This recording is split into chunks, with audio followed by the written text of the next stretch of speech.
আসিফ মাহমুদ তার উত্তরবঙ্গ সফরের সময় হেলিকপ্টার ব্যবহার করেছে। এটা অনেক মানুষই দেখলাম যে স্বাভাবিকভাবে নিতে পারে নাই। কেন নিতে পারে নাই? তাদের মধ্যে যে জেলাসি একটা ফিল আছে, জেলাসি একটা হিংসাত্মক মনোভাব আছে, সেই হিংসাত্মক মনোভাব থেকে এটা নিতে পারে নাই। হেলিকপ্টারে করে উত্তরবঙ্গ ভ্রমণে গেলে সেখানে শীতবস্ত্র বিতরণ করলে সমস্যাটা তো হওয়ার কথা না।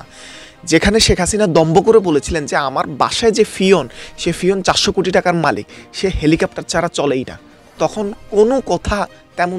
তেমন কোনো প্রতিবাদ আমরা চোখে দেখতে পাই নাই। অথচ আসিফ মাহমুদ কেন তিনি হেলিকপ্টারে চড়ে উত্তরবঙ্গে গেলেন, সেখানে কেন 4-5টা উপজেলায় তিনি হেলিকপ্টার ব্যবহার করলেন, এটা নিয়ে অনেকের মাথা ব্যথা শেষ নাই। হাজার হাজার কোটি টাকার যখন এই দেশ থেকে লোপাট হয়েছিল, লক্ষ কোটি টাকা যখন এই দেশ থেকে লোপাট হয়েছিল, তখন কারো কোনো মুখে কোনো কথা নাই। এখন ওই উপদেষ্টা আসিফ মাহমুদ একটু হেলিকপ্টার ব্যবহার করছে কেন, এটা তাদের গায়ের মধ্যে আগুন ধরাই দিছে, আগুন জ্বলে গেছে। এমনও তো হতে পারে যেটা নিরাপত্তার জন্য জরুরি ছিল। আসিফ মাহমুদ সহ এবং সমন্বয়করা যেখানে মুভ করতেছে সেখানে বাংলাদেশের একটা নিরাপত্তার একটা ব্যাপার স্যাপার আছে। সেক্ষেত্রে নিরাপত্তাজনিত কারণে হেলিকপ্টারটা ব্যবহার করা হতে পারে।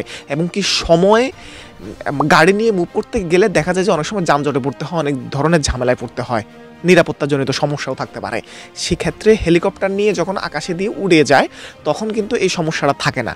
সময়, নিরাপত্তা, সবকিছু সুবিধা সবকিছু বিবেচনায় রেখে আসিফ মাহমুদ হয়তোবা মন্ত্রণালয়ের সামান্য কিছু, তিনি ব্যাখ্যা দিয়ে বলছেন যে মন্ত্রণালয়ের সামান্য কিছু টাকা খরচ করে যত কম টাকায় সম্ভব হয়েছে তত কম টাকায় এই হেলিকপ্টারটা ভাড়া করা হয়েছে। এরপরও মানুষের অনেকের দেখি যে গা জ্বলতেছে। আপনাদের গা জ্বলার কিচ্ছু নাই। হাসিনার আমলে হাজার কোটি লক্ষ কোটি টাকা এই দেশ থেকে পাচার হয়েছে, তখন আপনাদের এত বড় বড় কথা বলতে দেখি নাই।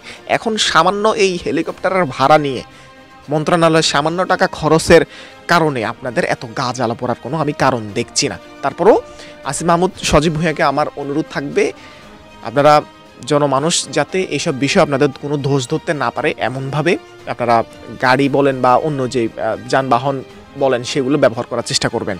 আপনাদের এত শো অফ করা বা মানুষকে দেখানো বা নিজের এত করার দরকার নাই। এদেশের মানুষ কিরকম হতে পারে, কিরকম জেলাসি হতে পারে। রাঘব বোয়ালরা যখন দেশটাকে হোগা মারা দিছে তখন এদের কোনো খবর ছিল না। সামান্য এখন হেলিকপ্টার ব্যবহার বা হেলিকপ্টারের ভাড়া নিয়ে তারা চিন্তায় আছে। এই হচ্ছে আমাদের দেশের অবস্থা। দেশটাকে পুরা লুটে ফুটে খাই একদম যখন শেষ করে দিছে তখন তারা মুখের মধ্যে একদম এভাবে আঙ্গুল চুষছিল আর কি, এটা তো কলম। যাই হোক, আজকের মতো এখানে শেষ করছি। ভালো থাকবেন, সুস্থ থাকবেন। সালামু আলাইকুম।